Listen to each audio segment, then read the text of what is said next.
Astrologer কখনোই magic করতে পারে না, কখনোই একজনের ভাগ্য ঘুরিয়ে দিতে পারে না। এটা বলে দিতে পারে তোমার ভাগ্যে কি আছে, তুমি কোন পথে যাবে, এই জায়গাটা প্রপারলি গাইড করতে পারে। সুতরাং আমি এই জায়গায় বিশেষ করে বাবা মা বা গার্জেনদের সচেতন করব, আপনারা জেনে নিন আগে আপনার যে ছেলের সন্তানটি আছে তার কোন দিকে গেলে ভালো হবে। তার যে ন্যাকটা অনেক সময় তারা নিজেরা বুঝতে পারা যায় না, বা 14, 15, 16 বছর বয়সেও একজনের যে ভিতরে যে ট্যালেন্টটা যেটা প্রকাশ পায় না।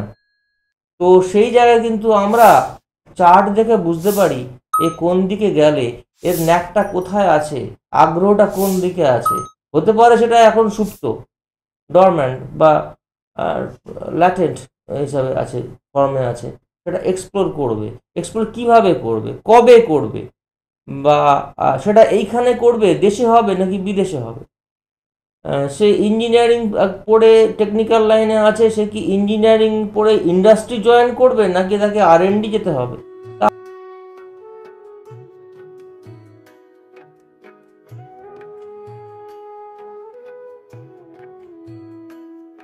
রেকর্ডেড দেখতে দেখতে অভ্যস্ত হয়ে গেছিলেন না? হ্যাঁ, তারই মাঝে এটা লাইভ অনুষ্ঠান দেখা শুরু, মানে শুধু দেখা না, পাওনা লাইভ, যেহেতু ফোন ইনও সাথে ফোনে জেনে নেওয়ার সুযোগ। তো এটা সম্ভব হয়েছে একটাই কারণে, উনি ভেবেছেন যে এই মাঝে মধ্যে একটু যদি আমার সময় মতো আমি যদি পৌঁছাতে পারি, তাহলে যদি এই রেকর্ডেড অনুষ্ঠান, সেটাও যদিও নির্দিষ্ট শিডিউল মেনে রেকর্ডিংটা করে তারপরে সেটা টেলিকাস্ট হয়, তো সেইটা যদি লাইভ করতে পারি কোনো কোনো দিন, সেটা তো ভাবা ভালোই। আর সবচেয়ে বড় কথা, একটা সার্ভিস সেটা পৌঁছাবে। উনি ভেবেছেন যাতে প্রত্যেকে সেই সুযোগটা গ্রহণ করতে পারেন। কাজেই সেখানে সঞ্চালক রূপে আমার বোধহয় বেশি কথা বলে সময় নষ্ট করাটা একদম বৃথা, কোথাও একটা অন্যায়, মানে ওনার ভাবনাকে অসম্মানের জায়গায় কখনোই নিয়ে যেতে চাইবো না, দাদার সম্মানের সাথে তাকে বরণ করে নিতে চাইবো। সকলের প্রিয় বা আমাদের সকলের প্রিয় প্রফেসর ডক্টর বাসু, তিনি এবং তার কথাই বলতে চাইছি। হ্যাঁ স্যার, ওয়েলকাম আপনার। হ্যাঁ, থ্যাংক ইউ।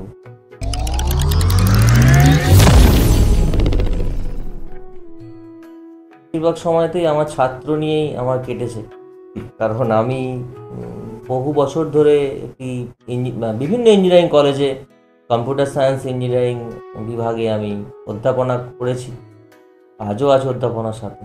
আর তার সঙ্গে সঙ্গে জ্যোতিষশাস্ত্র, এটা নেশা থেকে সাধারণ মানুষের কাছে সার্ভিস রূপে পৌঁছে দেওয়া, এই দুটো নিয়েই আমার জীবনের বেশিরভাগ সময় কেটে গেল কোনো অবধি।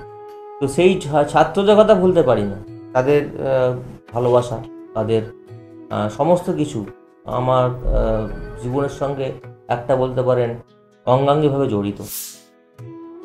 তো আজকে অনেকেই হয়তো জয়েন্ট এন্ট্রান্স পরীক্ষার জন্যে কেউ ইঞ্জিনিয়ার হবে, কেউ ডাক্তার হবে, বিভিন্ন পরিকল্পনা করেছে, সেই নিয়ে প্রিপারেশান নিচ্ছে।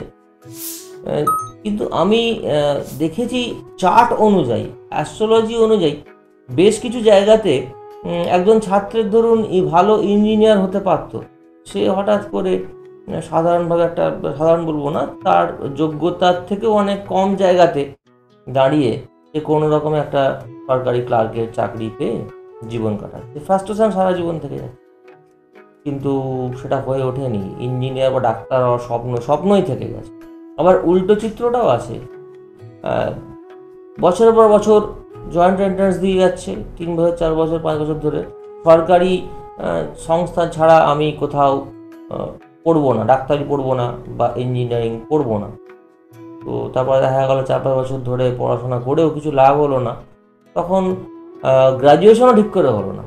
হায়ার সেকেন্ডারির পর জয়েন্ট এন্ট্রান্সের পিছনেই সময় চলে গেল, সাধারণভাবে ভর্তি হওয়া হয়েছিল গ্র্যাজুয়েশনে, কিন্তু গ্র্যাজুয়েশনটা কমপ্লিট করা হয়নি।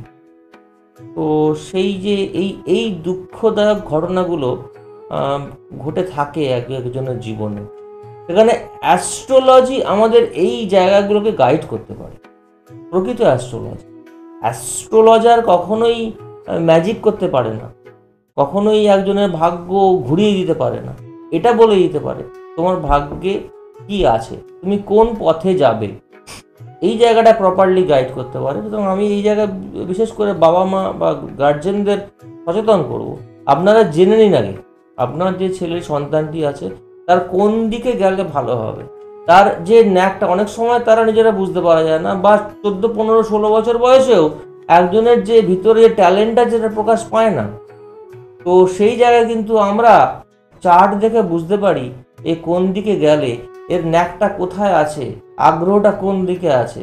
হতে পারে সেটা এখন সুপ্ত, ডরম্যান্ট বা ল্যাটেন্ট হিসাবে আছে, ফর্মে আছে, সেটা এক্সপ্লোর করবে। এক্সপ্লোর কিভাবে করবে, কবে করবে, বা সেটা এইখানে করবে, দেশে হবে নাকি বিদেশে হবে। সে ইঞ্জিনিয়ারিং পড়ে টেকনিক্যাল লাইনে আছে, সে কি ইঞ্জিনিয়ারিং পড়ে ইন্ডাস্ট্রি জয়েন করবে নাকি তাকে R&D যেতে হবে, তাহলে সেই অনুপাতে তাকে মাস্টার্স করতে হবে, তারপর তাকে PhD করতে হবে যদি চার্টে থাকে। আর যদি দেখা যায় না তার PhD করা নেই চার্টেতে, তো হতে পারে না, সেই ক্ষেত্রে সে যদি জোর করে PhD এনরোলমেন্ট করে টাইমটা নষ্ট হবে। হয় ভর্তি হয়েও দেখা যাবে যে গাইডের সঙ্গে মিলছে না, গাইড যা কাজ দিচ্ছেন সেই কাজটা করে উঠতে পারছেন না, তাহলে সার্টেন একটা 3, 4 ইয়ার্স 5 ইয়ার্সের পরে অটোমেটিক্যালি ক্যান্সেল হয়ে যাবে এনরোলমেন্ট। তো এই জায়গাতে সময়টাকে বাঁচিয়ে দেয়, সময় থাকতে তার সঠিক ব্যবহার করতে শেখায় আমাদের একজন অ্যাস্ট্রোলজার, ট্রু অ্যাস্ট্রোলজার। এই মুহূর্তে সময়ে আমাদের সময়োচিত কাজটা করতে হবে। পরিষেবা যখন ফোনিনের কাজেই স্বাগত জানাতে হবে তাকে। নমস্কার। হ্যালো, নমস্কার। হ্যাঁ, কে বলছেন? আমি শিলিগুড়ি থেকে বলছি। হ্যাঁ, আপনি কার সম্পর্কে জানবেন? নিজের সম্পর্কে। আচ্ছা, আপনার ডেট অফ বার্থটা আগে বলুন। 28/10/1983। 28/10/1983। সময় বলুন, জন্মের সময়।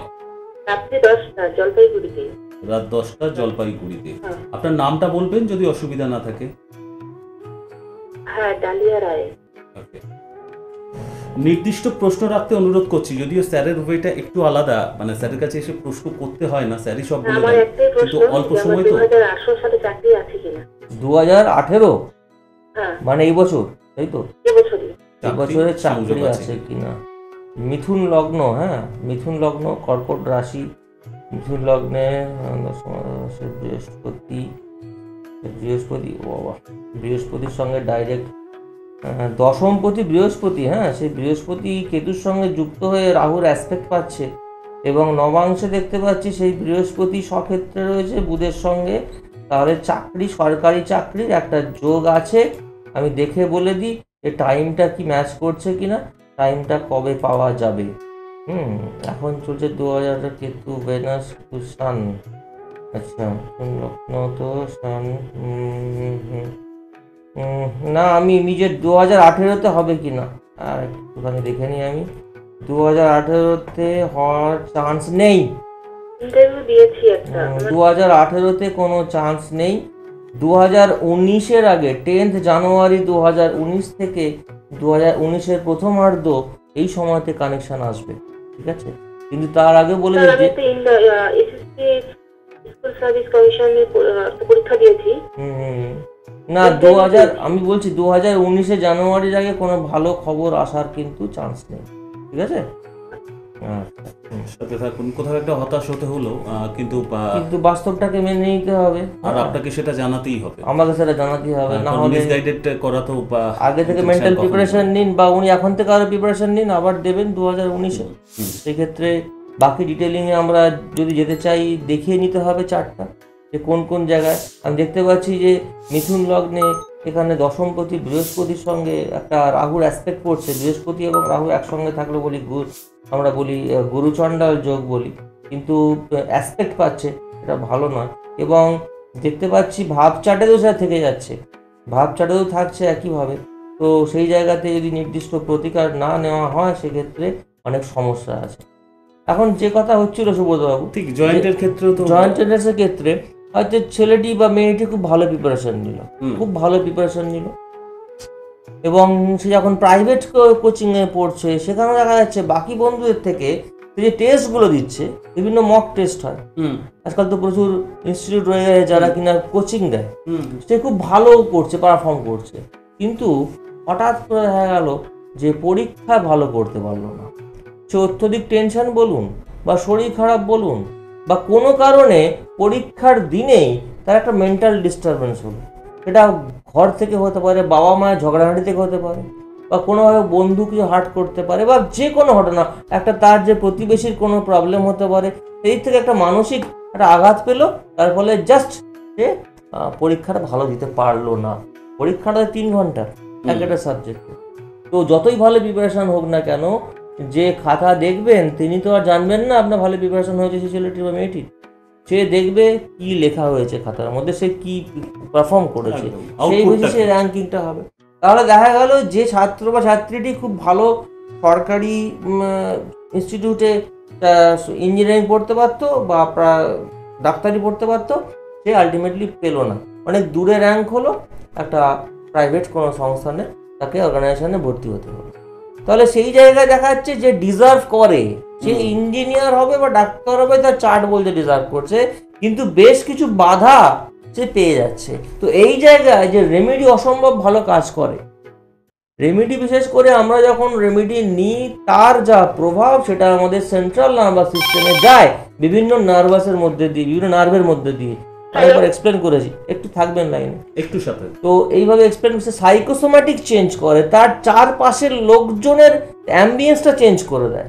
দেখা যাচ্ছে যে রেমেডি নেওয়ার আগে কথা বলা হচ্ছে, সে কথাগুলো ভুল বুঝছে তার সামনের জন। রেমেডি নেওয়ার পরে কথাবার্তা এত ভালো হয়ে গেল যে অনেক বেশি তার অ্যাকসেপ্টেবিলিটি হয়ে গেল, তাকে অনেকভাবে তার গ্রহণযোগ্যতা বেড়ে গেল সমাজের কাছে, তাহলে তার সেটা বেনিফিশিয়াল হয়।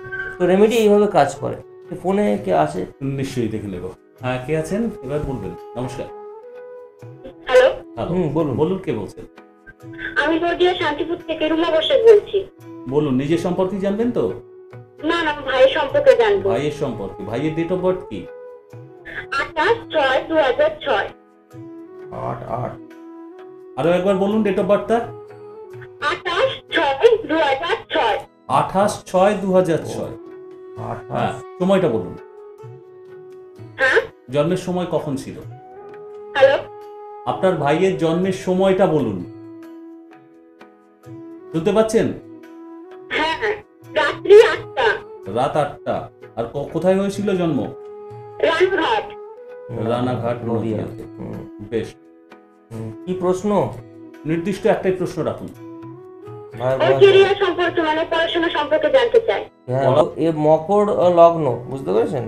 তো মকর লগ্নে আমরা জানি যে বুধ এবং শুক্রের ভূমিকাও যথেষ্ট খুব ভালো, গুরুত্বপূর্ণ।